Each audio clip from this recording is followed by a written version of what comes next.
Hi, I'm Alex Archbold. I've been buying and selling antiques since I was a kid.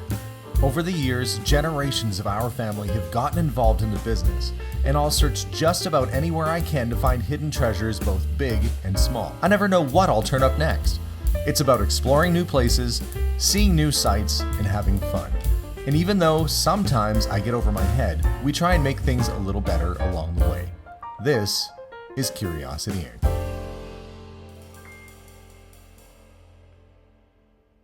Hey guys, and welcome to today's episode. Well, I just got back from visiting my mom, and that's something you should do every once in a while. Go visit your mom. Had the kids over there for dinner. We were hanging out and got into the elevator, and we're on our way down to the lobby, and there was another couple in the elevator, and they said, "Hey, we know you from YouTube." And they live in my parents' building. They knew my dad and had hung out and chatted with my dad for a while. And they said, "You know what? We have some things that we've been meaning to ask you about. We're downsizing ourselves and trying to get stuff out of storage. Do you want to have a look?" And so I went over and I had a look. Now, I was expecting them to have, they said they maybe had a few corgi toys, a few toy cars, and they had more than that. In fact, it filled up my truck. So I'm going to show you what I picked up. We're going to do a little unboxing and go through it all. I was surprised, amazed, and wowed with the stuff that I found today just by visiting my mom. So let me show you what we found, and I think you're going to think it's cool too. Let's go. Nothing back here, but over there, I've got some boxes with stuff. So let's drag this all in, and we'll do a literally an unboxing. Look, they're in boxes. We're going to take the stuff out. It's an unboxing episode. Yay! Now, I know it doesn't look like much. Why, in fact, it's just a little stack of boxes. I was actually only going there expecting to find a little shoebox, perhaps, of corgi toys. Because they said, well, I have some old corgi race cars if you're interested. I wasn't expecting all of this. I was expecting a dolly and a half full of stuff, but here we have it. Now, the whole reason I went there is because there was this box right there. It's a box of corgi toys. And they're in their boxes. They're in their boxes. I'm so excited because, as some of you might know, I collect this stuff myself. And it's not every day that I find something for my own collection. I have a nice little collection of corgi and dinky cars, most of them TV and movie themed, but the race cars are so darn cool. I'm going to bring these in the house right now and look through them because that's what I was most excited about. But then we're going to tear through the rest of these boxes and we're going to see just what else we can find and pull out here. Well, I better not get ahead of myself on that stuff. That's going to happen next. First thing, let's go through the box of toy cars because I'm excited for this myself. Okay, let's go through the first box here. The one I was actually most excited about, although I'm looking forward to going through some of the other estate collectibles they have. There we have Daiwa mini cast system.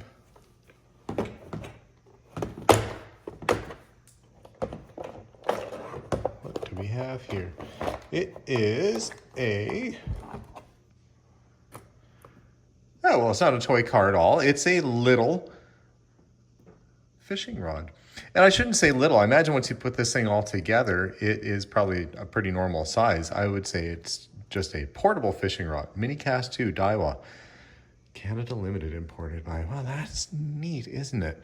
It's got this nice little case. Okay, well, not a car, but cool. But this is what I wanted to really have a look at here. We've got the Can-Am Porsche 917. And I don't know if these have been even out of the box. I mean, this gentleman that I bought it from, Stan, if you're watching, hey Stan, having fun looking through your stuff. He raced cars himself in the early 1970s, and I bought these when he was an adult. So they were cared for by an adult, meaning they're in really good shape. Not played with at all. They're basically, no, they're still tethered in there with their original straps and everything. So they're basically like brand new still from, I would say, what, these are probably the early 1970s? Well, that's probably, early 1970s. Ferrari Daytona, cool. Oh, that's a good one, the Datsun 240 with the racing decals on there. Porsche 911S Targa. I love the European stuff. If you guys haven't noticed that about me already, I love old European sports cars. Graham Hill's Shadow. There's one a little bit newer, 1980s BMW M3 pullback car. It's a big scale for Hot Wheels. They don't normally do 1/43rd scale. They're not really known for it. We've got another Shadow. So we got two of those. And another 917, but different graphics. So it looks like there's a few variations in here too. There's the John Player Special Lotus. Iconic race car. Here we've got the team trailer. You know, when you want to pull your race car with your Ferrari Daytona, why not put a tow hook on the back of your Daytona? Duckham's Formula One Surtees Racing Team. Wow, neat. And I can see the price on there, £2.20.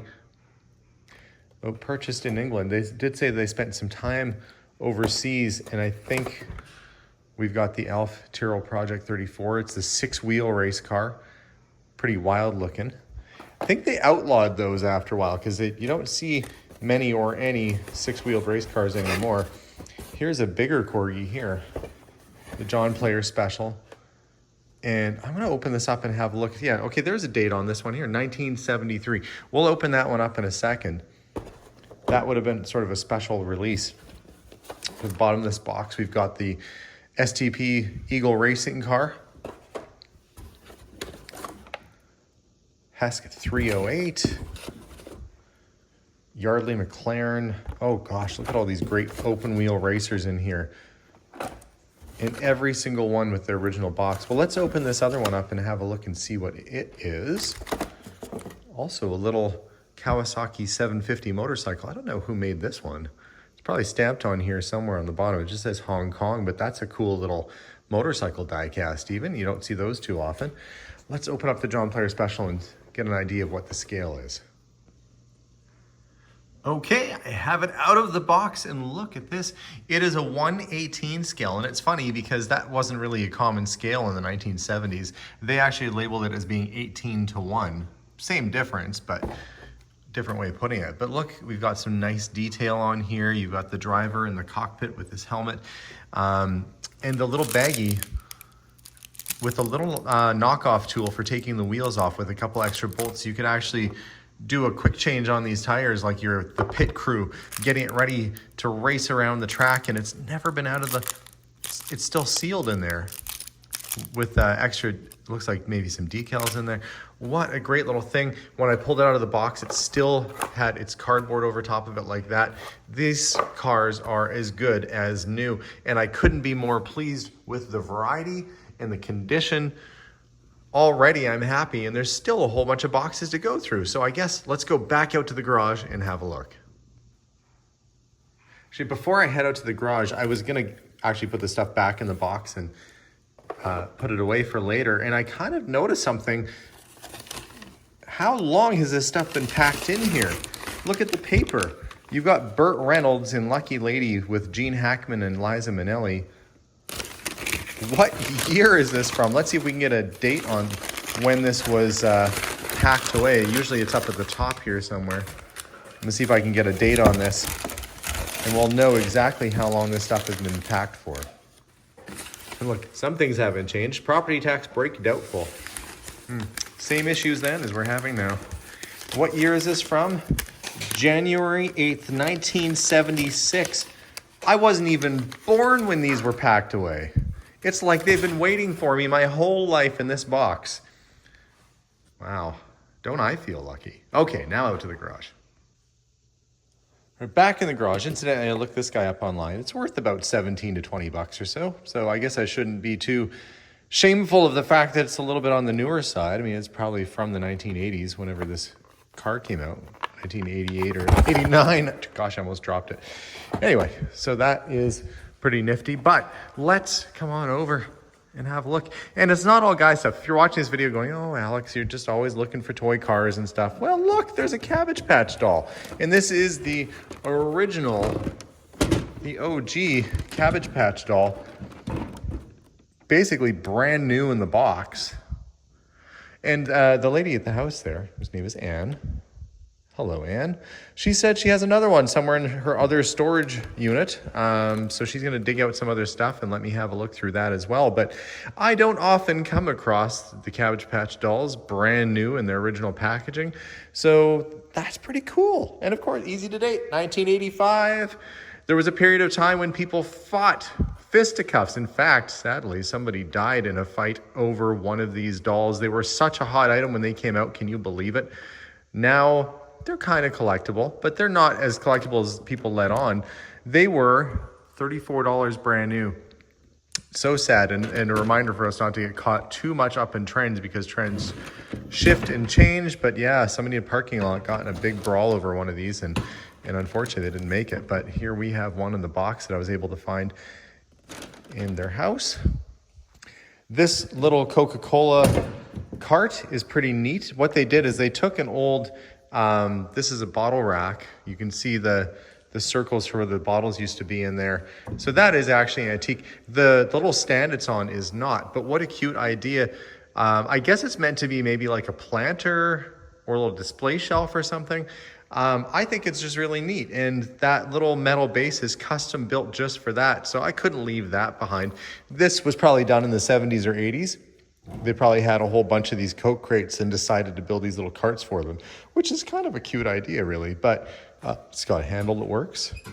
The wheels do not turn. They're stationary because it's just a display piece. But I thought that was pretty nifty, so we brought that back. It reminds me of like an old trolley that they'd use at a train station from way back when. This box says bar tins, phone, etc. Let's see. And I'm guessing that date of 03 is probably 2003 when this was packed. So let's see what this is.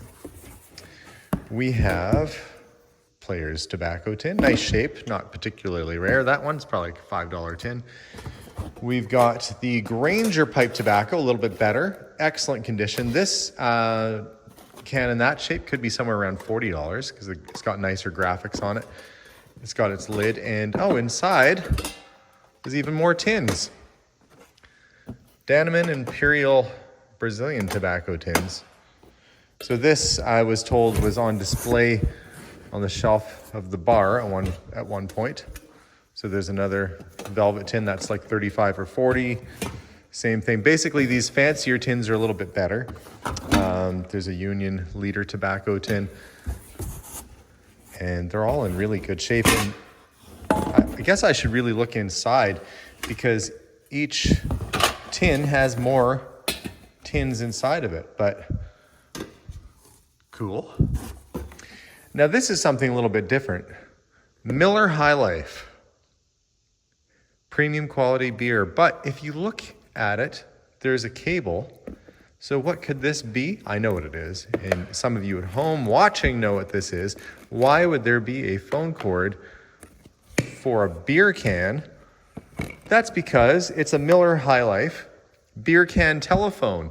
Is that not the neatest thing ever? So you dial on the bottom here. Where's the receiver? There's got to be, how do you talk into this thing? I don't even know where you put your ear, if I'm honest. Oh, there's the mouthpiece right there. Oh yeah, right there. Okay, so this is where you listen from. There's where you speak into. If it looked like you had a few too many in the basement, you're talking into your beer can, your wife might not give you another one. But it's in excellent shape. It's got its original packaging, and I don't think this thing has ever been used. That original cord wrapped up all perfect. Like, what a find. I think that's super cool. Some other neat things that are in the box, like this Prince Albert tobacco tin. Now, it's not a really valuable tin. It's probably like maybe $15, $20 at an antique shop or something. But it's not as old as you think. It's got a barcode on it. They really got their money's worth out of this graphic. They must have had this in circulation for probably 70 years, I would imagine, from the time Prince Albert was still a going concern, to the point they brought out barcodes in the 60s or so. But whoever came up with this design, it sure was lasting. In fact, there was a joke that used to go around with school children, a prank, and they would phone a store and say, "Do you have Prince Albert in a can?" And they'd say, "Yes, we do," which they were expecting this, and they'd say, "Well, let him out." Oh, the humor of a child. And sometimes my humor. These were kind of neat. They're not really bookends, they're little paperweights, but they're tiny little globes inside of a resin cube. I thought that was just so cool. There's two of these. I have a son and a daughter. I've got two sons and a daughter, but I have a son and a daughter who I think would appreciate those. So I might actually set those aside as a little gift for my kids. Let's keep digging. The digging continues. Nintendo, just an empty case. This was the 1991. So this would have been like the little protective case you could put your game in that they offered. Now, sadly, I know already there's not going to be any vintage Nintendo games in here because he told me that there wasn't. But we do have coin sets, and that's almost even better. These are all vintage. Actually, the one in plastic is probably a little newer, but these are all coin sets. And if you go back far enough,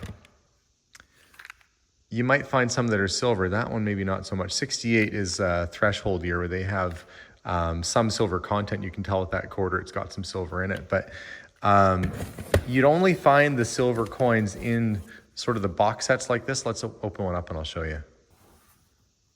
I was taking this out to show you, but I feel a little bit guilty. I'm the first human being to take this thing out. It still has the wax paper over top of the edge of the binding to keep it in perfect condition. But alas, I must show you guys what this is. So I guess I'm the first guy. So every year, going back almost as far as coins have been in circulation by a major country, they have put out sort of commemorative sets or sets like this. And this is no different. This is a proof set, which means that the content, you're going to have silver content in that dime. And you're going to have silver in some of these coins that you wouldn't normally have, but that is a silver dollar. And what's neat about this is that's the Mountie, the RCMP silver dollar, the 73. That is the centennial year commemorating the RCMP in Canada, 1873 to 1973. So there are many collectors for this set. And the nice thing about this is that also these, because they were taken care of so nicely, they have all of their original paperwork with it too. It says it's a nickel dollar, but I can see the silver tarnishing on that. So I might have to look that up a little bit. Double struck set. It's the only type which copies all three of the 73 commemoratives. The nickel dollar bears a reverse design. Interesting.